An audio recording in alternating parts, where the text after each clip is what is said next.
할렐루야.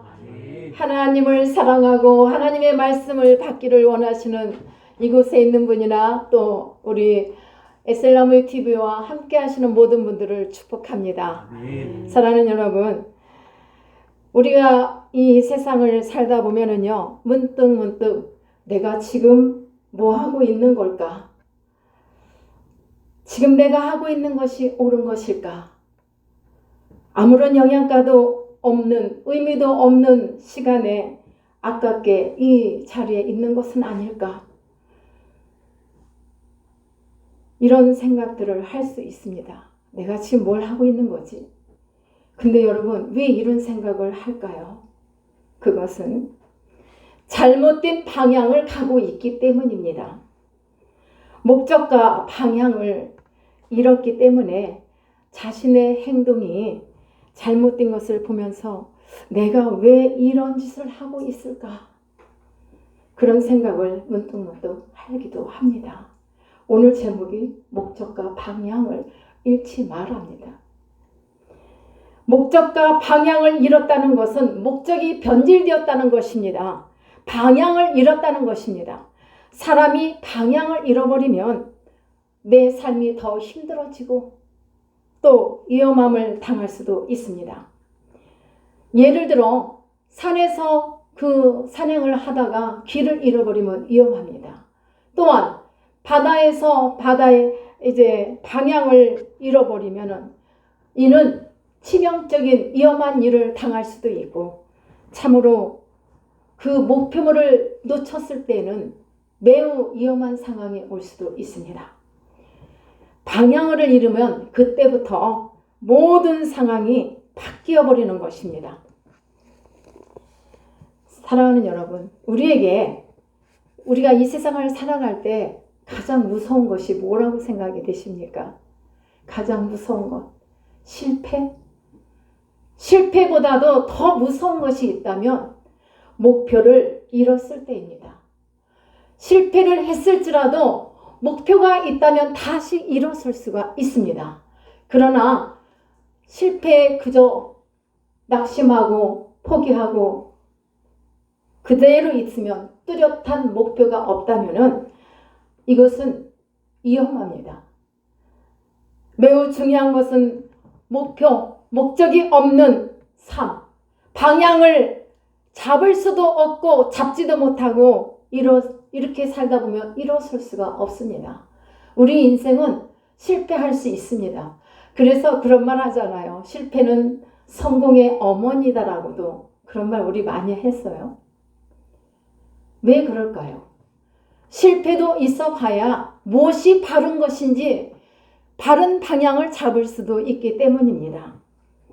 설령 목표를 향해 최선을 다하고 그러다가 실패를 했을지언정 실패는 양약이 되기 때문에 성공의 어머니다라고도 말할 수 있는 거 아니겠습니까?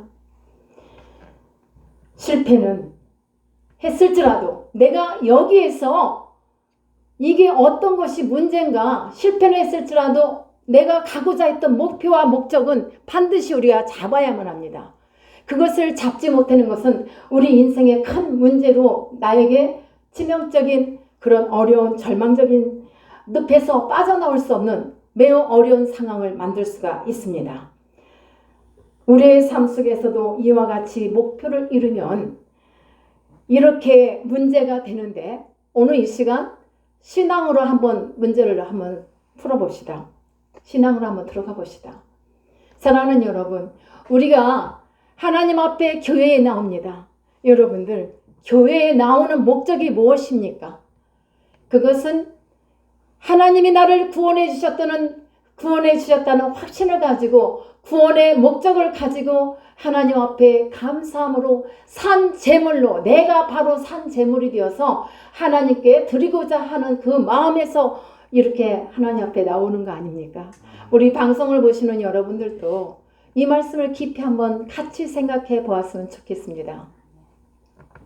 우리가요 예수 그리스도를 통해서 말씀을 통해 하나님의 사랑을 깨닫고 하나님이 나의 아버지가 되시고 나를 지극히 사랑하심을 알고 그 구원의 감격 속에서 하나님 앞에 나갈 수 있다면 이것은 너무나 큰 은혜입니다.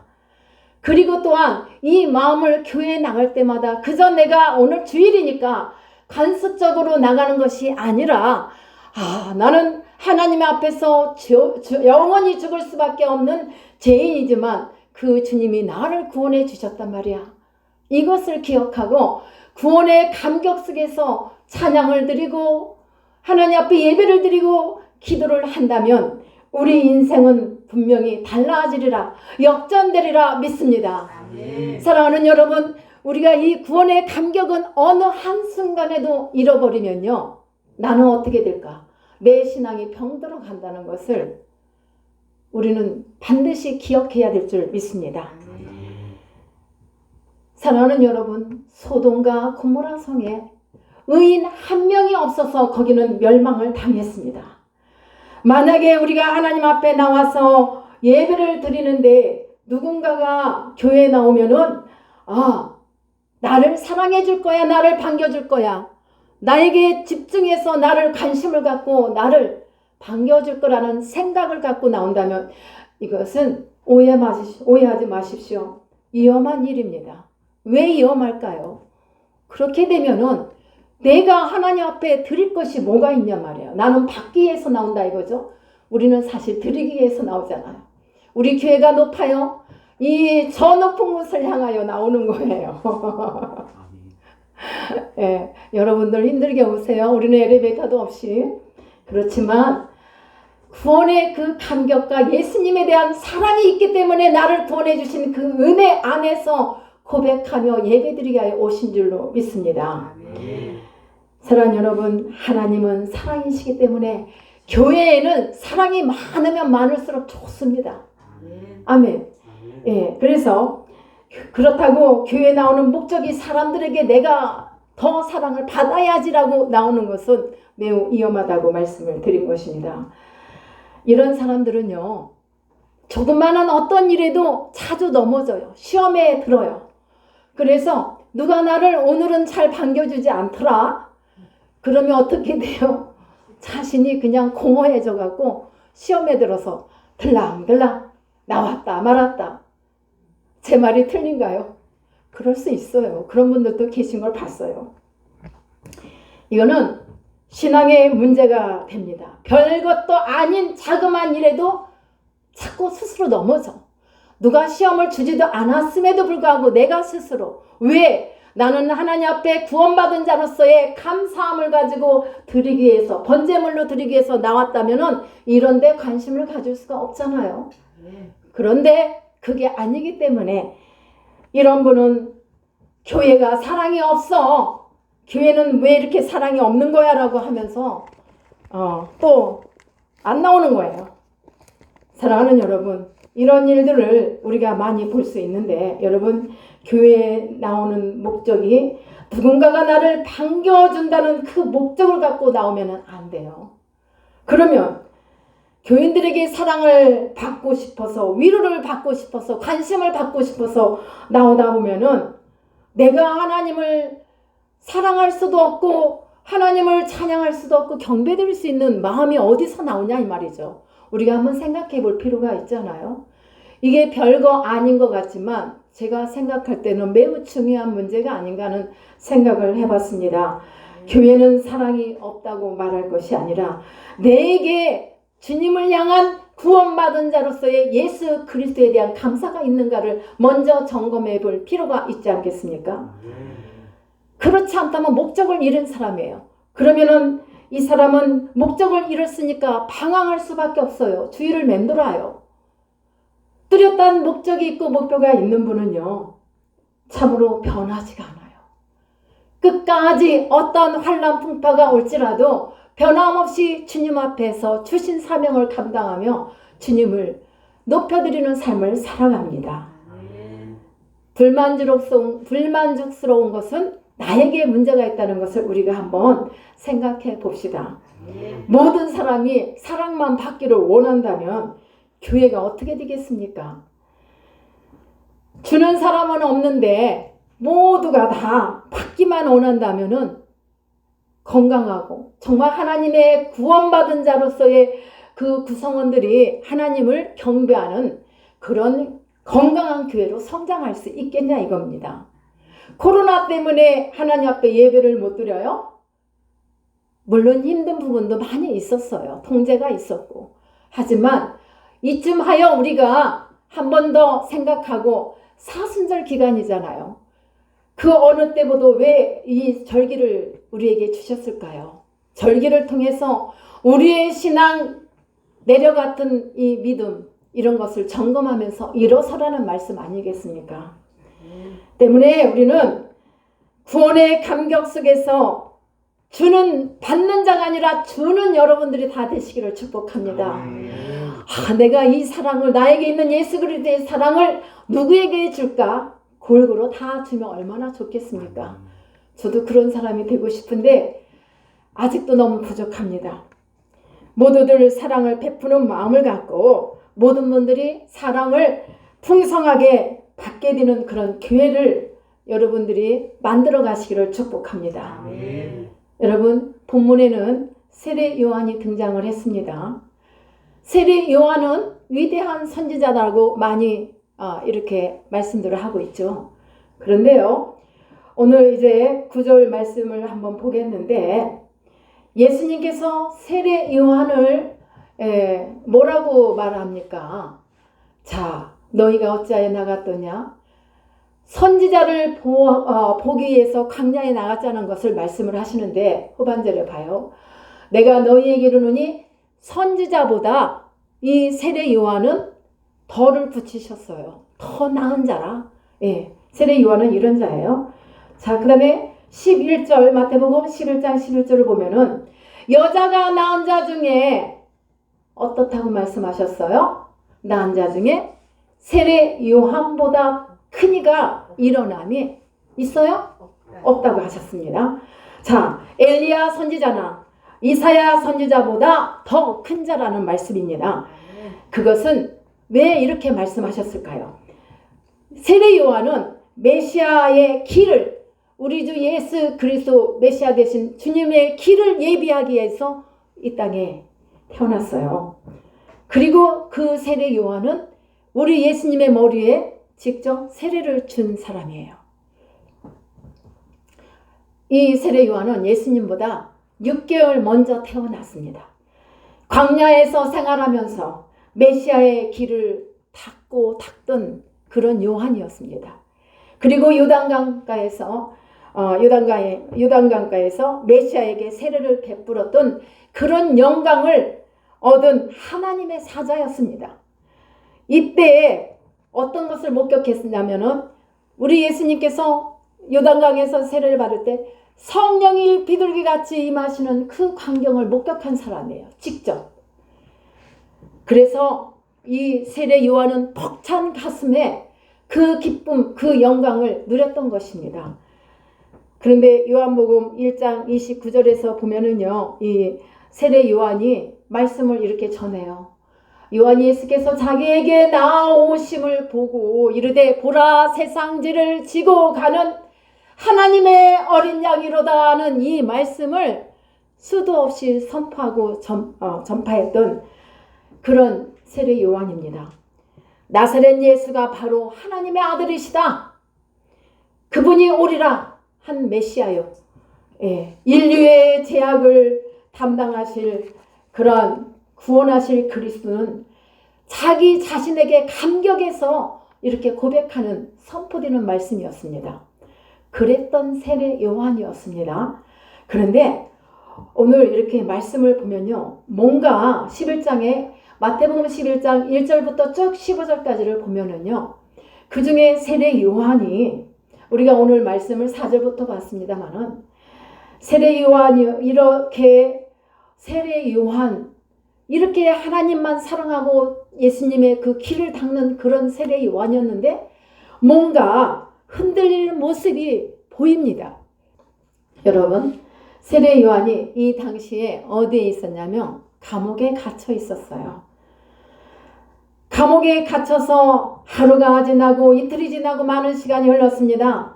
이때에 한 번쯤은 예수님께서 세례 요한을 방문할 수도 있는데, 말하자면 우리 교회 용어로 신방을 좀 하실 만한데 안 해주셨어요.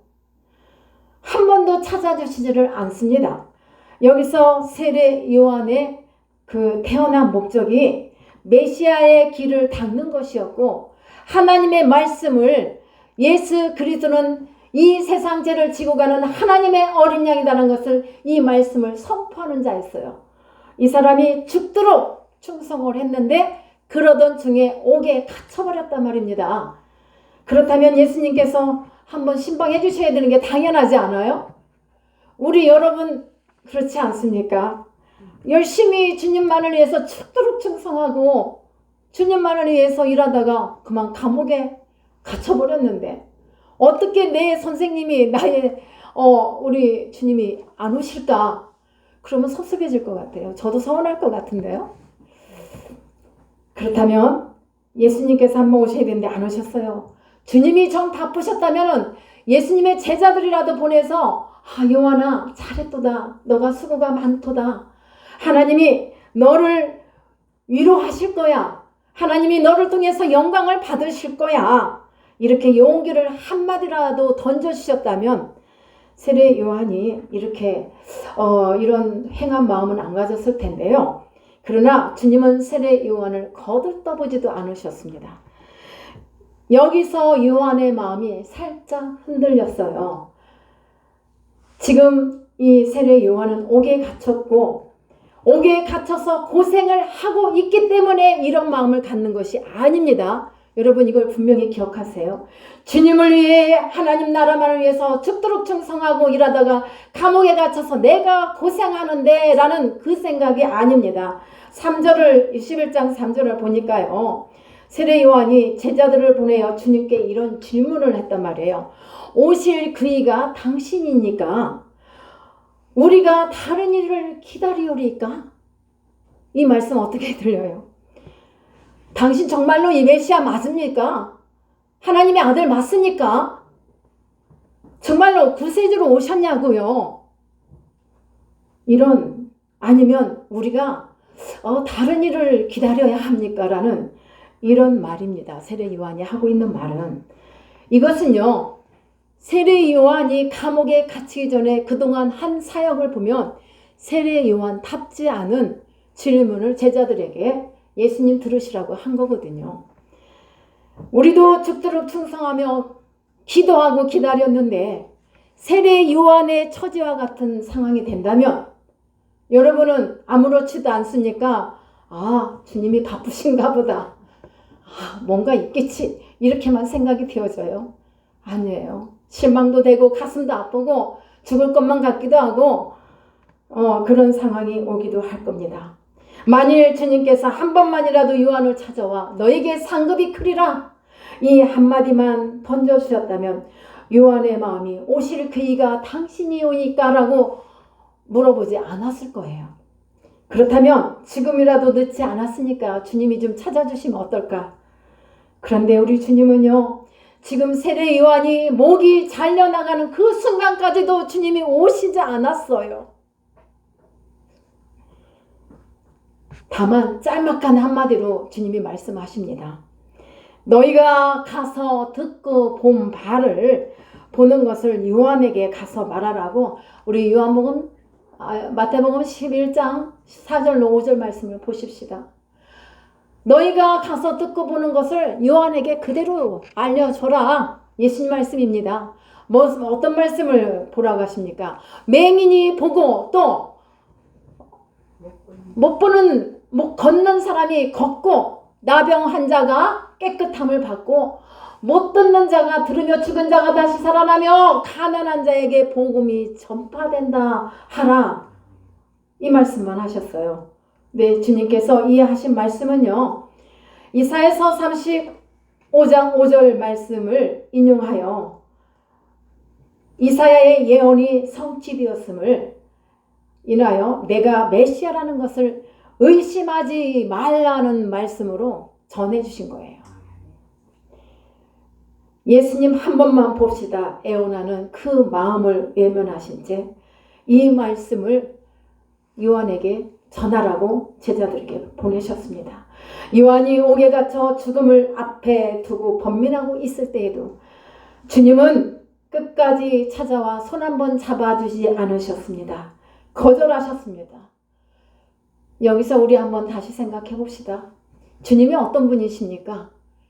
주님은 우리가 금방 보았지만 보지 못하는 자들, 걷지 못하는 자들, 듣지 못하는 자들, 수많은 병자들, 죄인까지도 그들을 멸시하지 않고 사랑으로 품으시며 그들을 보듬어 안아주시고 그들의 친구가 되어주시고 그런 따뜻한 사랑을 가지신 그 누구도 그 마음을 닮아갈 수 없는, 온전히 행할 수 없는 그런 분이시잖아요. 그런데 왜 당신을 위해서 이렇게 죽도록 충성한 세례 요한에게 이렇게 하시는 것일까요? 이상하지 않습니까, 여러분? 어린 양 같은 신앙이, 믿음이 약한 자들까지도 주님은 외면하지 않고 잘 보살폈던 그런 분이십니다. 죄인들과 함께 식사까지. 유대인들에게는 죄인과 함께 식사할 수 없습니다. 법이 그래요. 그럼에도 불구하고 주님은 하셨습니다. 왜 그러셨을까? 하늘에 계신 아버지께서 그를 위로해 주실 것이기 때문입니다. 하나님이 위로해 주시는 그 위로가 바로 내가 위로하는 것이야 라는 것을 요한이 스스로 깨닫게 그냥 두신 것입니다. 근데 좀 어렵죠. 사실 고독하잖아요. 우리가 때로는 주님을 위해서 사역을 하지만 내가 부족함도 많고 연약함도 많지만 때로는 나름대로 충성하는 것 같는데 뭔가가 이런 외로움이, 고독함이 지나갈 때도 있습니다. 요한이 더 그랬을 것 같아요. 너는 누가 너를 와서 옥에 가두고 너를 학대를 하고 목을 잘라갈지라도 너는 끝까지 하나님의 사랑을 받고 하나님 사랑 안에서 위로를 받으라. 분명히 하나님은 그런 너를 그냥 두지 않고 너를 위로할 것이야. 견뎌내라는 무언의 메시지를 우리 주님이 주고 계시는데 요한이 잠깐 살짝 흔들려서 여기까지 깊이 들어오지 못했던 것입니다. 너무 서운하죠. 시험에 들 수밖에 없는 일입니다. 분명. 이러한 외로움과 고통 속에서 사도 요한과 우리 주님은 이렇게 끝나고 맙니다. 유나한이도 고난이 많은 사람이 있고 또 사명이 큰 사람들이 있어요. 같은 목사님이라도 평탄하게 그냥 가는 목사님이 있고 어떤 분은 나름대로 잘하는데도 고난이 끊임없이 있어요. 그것은 하나님만이 갖고 계신 어떤 계획이 있는 거라고 봅니다. 그래서 그 그릇을 만들기 위해서는 나를 쳐서 복종하며 죽어야 하는데, 더 죽어야 하는데 이게 잘 알면서도 안 될 때도 있단 말이에요. 사랑하는 여러분, 우리가 교회에 나오는 목적이 무엇입니까? 하나님의 사랑이 아니라 사람들의 사랑과 관심을 받고 싶어서요. 모든 사람이 나를 옥에 가두어도 나를 학대해도 나는 오늘 또 교회에 나가 예배를 드려야 한다. 내가 산 제물이 되어서 주님 안에 내가 거하면서 주님과 함께 그 손을 잡고 나를 위해 십자가에 못 박은 그 손을 만지며 나는 가리라. 이런 마음이십니까? 그런 마음으로 예배드리는 여러분들에게는 하나님의 신령하신 사랑과 은혜로 축복해 주시리라 믿습니다. 마태복음 11장 6절을 보면요, 주님께서 세례 요한이 보낸 제자들에게 이어서 말씀을 하십니다.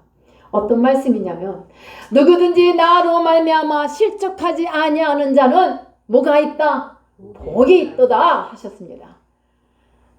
실족하지 말라. 우리가 살다 보면 실망할 수도 있고 불평할 수도 있지만 실족하지 말라. 왜 그러죠? 실족하면 우리에게 아무런 영광이 없습니다. 그래서 우리 주님은, 그런데 이 요한하고 우리 주님과의 대화는 여기서 끝이에요. 실족하지 말라 요한아. 이 말이 예수님의 그 대화의 끝입니다. 세례 요한에게 한. 세례 요한의 제자들이 돌아갔을 때 주님은 제자들에게 이런 말씀을 하십니다. 마태복음 11장 7절로 9절의 말씀인데요. 자, 그들이 떠나며 우리 예수님께서 무리에게 요한에 대하여 말씀을 하십니다. 너희가 지금 무엇을 보려고 광야에 나갔더냐? 바람에 흔들리는 갈대느냐? 너희같이 갈대야? 그러면 너희가 무엇을 보려고 나갔는데 부드러운 옷 입은 사람? 부드러운 옷 입은 사람은 여기 없어. 왕궁에나 가야 있어. 세례 요한은 베옷을 주로 입었잖아요. 껄끄러운 옷이잖아요. 그러면 너희가 어찌하여 나갔더냐? 선지자를 보려고? 선지자를 보기 위해서 나갔어? 옳다. 내가 너희에게 이르노니 선지자보다 더 나은 자니라. 이런 요한인데 그들이 왜 나갔을까요? 이들은요, 광야에 나갔던 이유가 예수님이 지금 많은 사람들에게 왜 나갔지? 너희가 흔들리는 갈대야? 아니면 부드러운 옷 입은 사람 구경하기 위해서 광야에 나가는 거야? 그게 아니라 너희가 광야로 나간 것은 광야에 머무르는 선지자 세례 요한을 보며 그에게서 나오는 하나님의 선포되는 말씀을 듣기 위하여 너희가 나온 줄로 우리 주님이 그렇게 믿고 싶다는 거죠. 그래서 선포되는 말씀을 듣기 위해서 너희가 나간 것이 아니더냐, 이런 말씀을 하시는 거예요. 교회에 나오는 이유가 바로 살아계신 하나님의 말씀을 들으며 하나님 앞에 영광을 돌리기에 나온 줄로 믿습니다.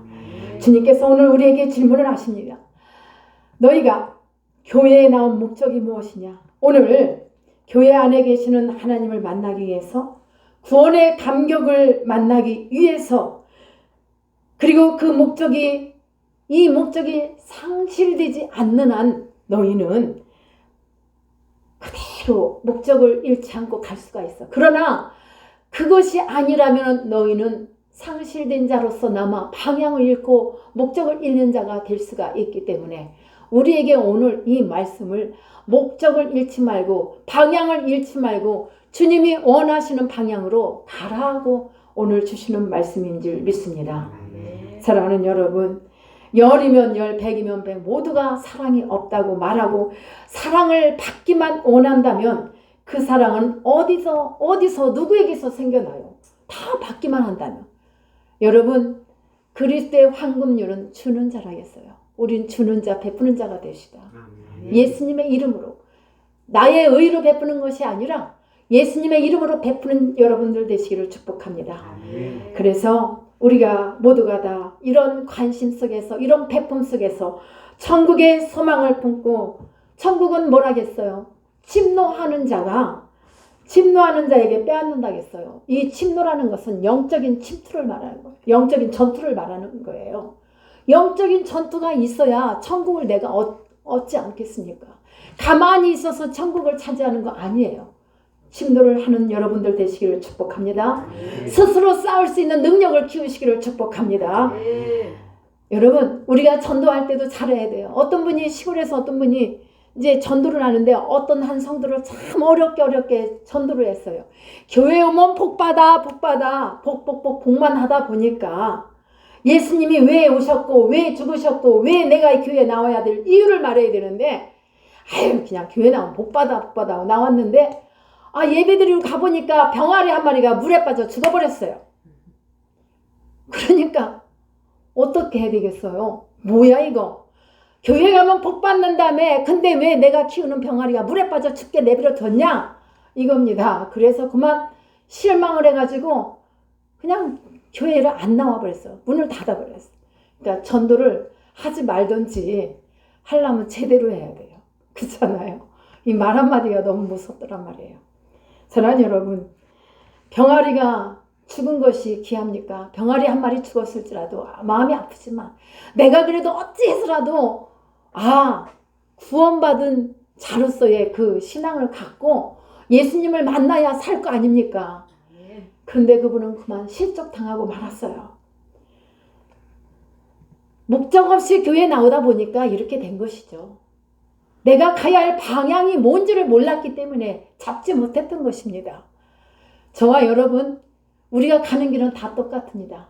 오직 한 길, 우리 하나님 품에 안길 때까지 목적도 방향도 잃지 말고 뚜렷한 목표를 가지고 주님을 향하여 나가 봅시다. 목적이 없으면, 목표가 없으면 어떤 목적도 어떤 방향도 뭐 흔들거려서 가는 길이 흔들흔들 휘청거리기만 하지 갈 수가 없습니다. 그러다 보면 어떻게 주님을 만나요? 여러분, 형제 간의 싸움을 해도 형이 믿고 동생이 믿고 그렇다 해갖고 부모를 미워하고 부모를 떠나면 되겠습니까? 그러면 누가 손해야? 우리가 이와 같이 병아리가 죽었을지라도 내가 하나님을 놓치고 목적 없이 그냥 살아간다면 영원히 구원받지 못하고 영원히 하나님의 그 자녀로서의 영광을 볼지 못하잖아요.